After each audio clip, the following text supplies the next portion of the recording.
Hello students, welcome to JK civil services. Myself Sadhvi. और आज हम अपना नया टॉपिक शुरू करने जा रहे हैं, that is biodiversity. So what is biodiversity? Biodiversity term जो है वो किन्होंने कॉइन की थी? WG रॉजन ने।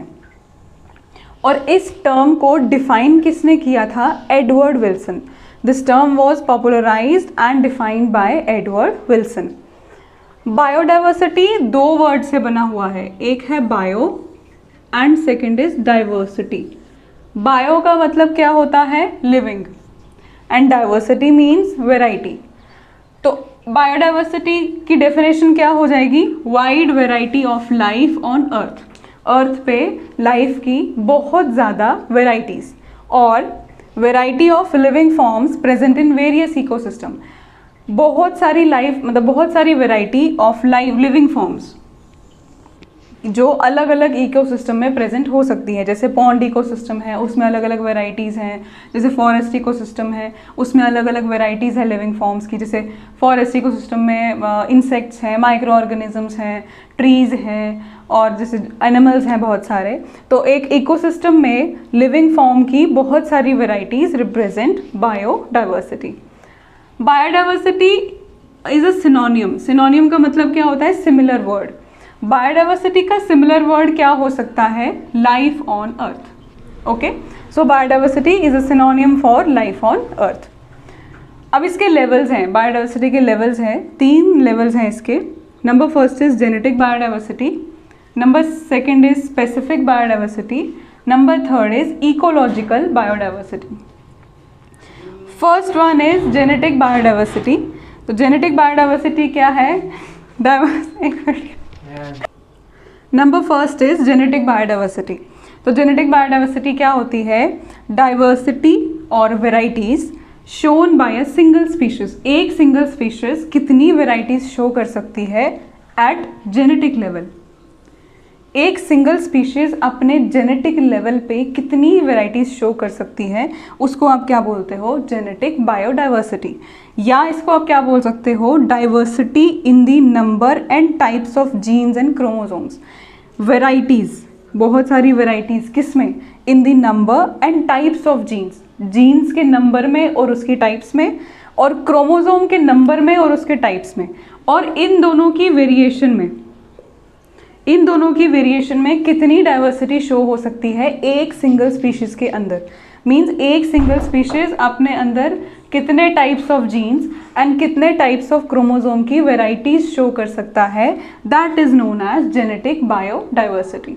जैसे for example Oryza sativa. Oryza sativa is the scientific name for rice. तो ओराइजा सेटाइवा के कितने जीन्स होते हैं उसके पास? 32,000 to 50,000 genes. Means Oryza sativa एक सिंगल स्पीशीज है राइस की। इस राइस स्पीशीज के अंदर कितने नंबर ऑफ जीन्स हैं? 32,000 to 50,000। और उतने ही नंबर ऑफ क्या होंगे? बहुत क्रोमोसोम्स भी होंगे।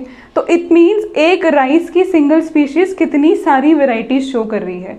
तो ये जो जीन्स हैं 32,000 to 50,000 जीन्स, ये रिप्रेजेंट करता है जेनेटिक बायोडाइवर्सिटी।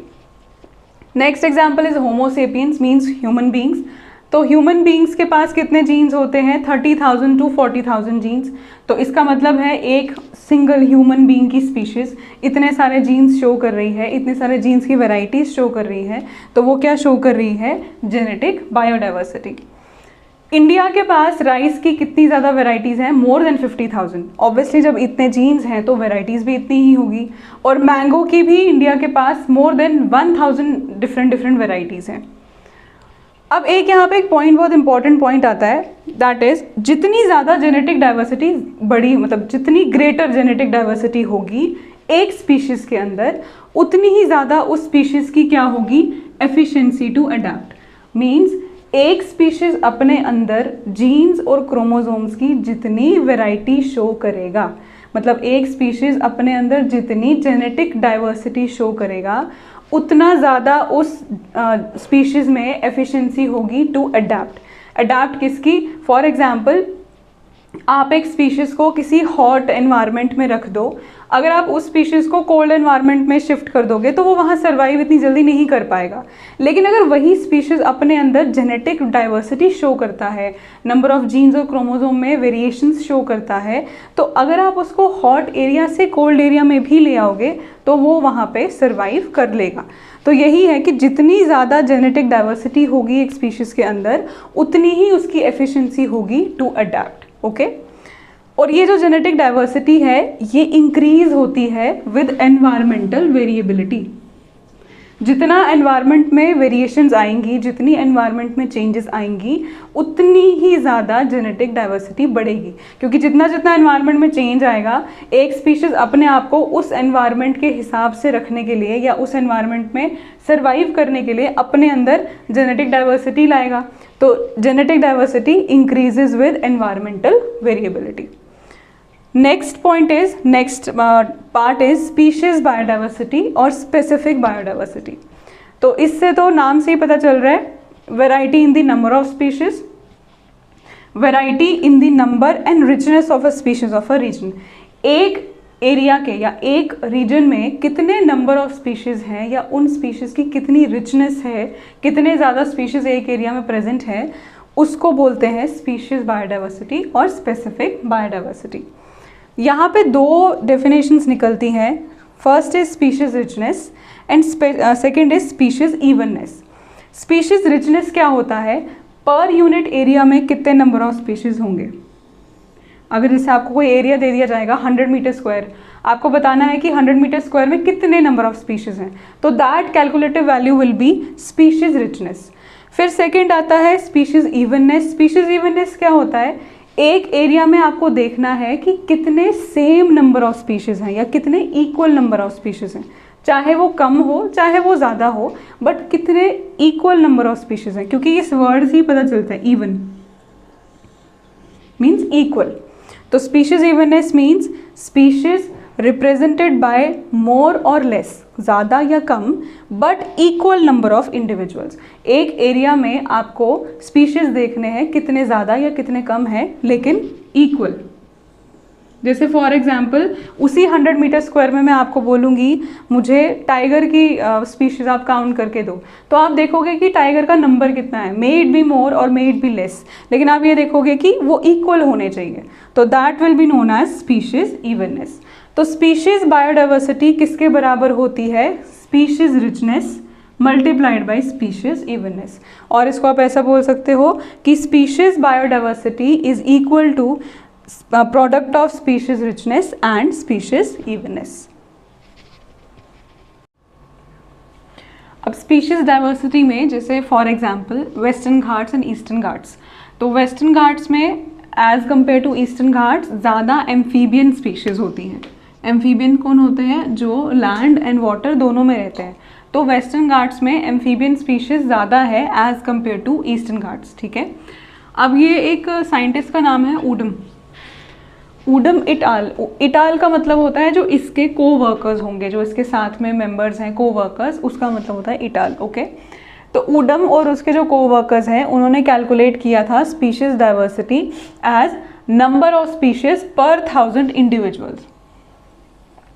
कि मतलब ऊडम ने क्या बोला कि स्पीशीज डाइवर्सिटी क्या होती है या स्पीशीज डाइवर्सिटी को कैसे कैलकुलेट करते हैं, नंबर ऑफ स्पीशीज पर 1000 इंडिविजुअल्स आपने लेने हैं, उसमें आपने देखना है कि पर 1000 इंडिविजुअल्स में कितने कितने स्पीशीज़ हैं। जैसे थाउजेंड्स में अगर मैं बोलूँगी कि 1000 इंडिविजुअल्स हैं, 1000 इंडिविजुअल में आप बताएं कि जैसे तुलसी के प्लांट की कितनी स्पीशीज़ हैं, तो तुलसी प्लांट्स फॉर एग्जांपल आप बोलेंगे 52 है, तो पर 1000 इंडिविजुअल में नंबर ऑफ स्पीशीज़ कितना है वो हमें बताया था ऊडम ने, मतलब वो होती है स्पीशीज़ डाइवर्सिटी। और मेनहेनिक ने बताया था कि स्पीशीज़ डाइवर्सिटी क्या होती है, number of species in relation to square root of total number of individuals. अगर यही टोटल नंबर ऑफ इंडिविजुअल्स हैं, हम मान लेते हैं 1000, इसी का स्क्वायर रूट, इसी का अगर आप स्क्वायर रूट कर देते हैं तो इसमें आपने नंबर ऑफ स्पीशीज़ ढूंढने हैं। तो number of species in relation to square root of total number of individuals is called species diversity, वो बताया गया था मेनहेनिक ने। और नंबर ऑफ स्पीशीज पर 1000 इंडिविजुअल्स वो बताया था हमें ऊडम ने। Okay. Now your last level is ecological diversity. तो इकोलॉजिकल डाइवर्सिटी क्या है? Diversity eight ecosystem level. Ecosystem कितने, मतलब कितने इकोसिस्टम्स हैं, हर इकोसिस्टम में कितनी कितनी वैरायटीज़ हैं, that is known as ecological diversity. जैसे deserts, rain forest, coral reefs, estuaries, ये सारे के सारे इकोसिस्टम हैं। हर एक इकोसिस्टम में डिफरेंट टाइप के स्पीशीज़ होते हैं, तो ये आपकी किस में आ जाएगी? इकोलॉजिकल डाइवर्सिटी में। अब इकोलॉजिकल डाइवर्सिटी के भी फर्दर 3 लेवल्स है, अल्फ़ा, बीटा एंड गामा। ये 3 जो अल्फ़ा, बीटा एंड गामा, ये 3 लेवल्स जो हैं, ये किसने दी थी? R.H. विटेकर ने। शायद आपको पता होगा, इन्होंने ही हमें 5 किंगडम सिस्टम ऑफ क्लासिफिकेशन भी दिया था। तो R.H. विटेकर ने इकोलॉजिकल डाइवर्सिटी के 3 और लेवल्स बताए थे, alpha diversity, beta diversity and gamma diversity. सबसे पहले हम डिस्कस करेंगे अल्फ़ा डाइवर्सिटी। अल्फ़ा डाइवर्सिटी को और क्या बोलते हैं?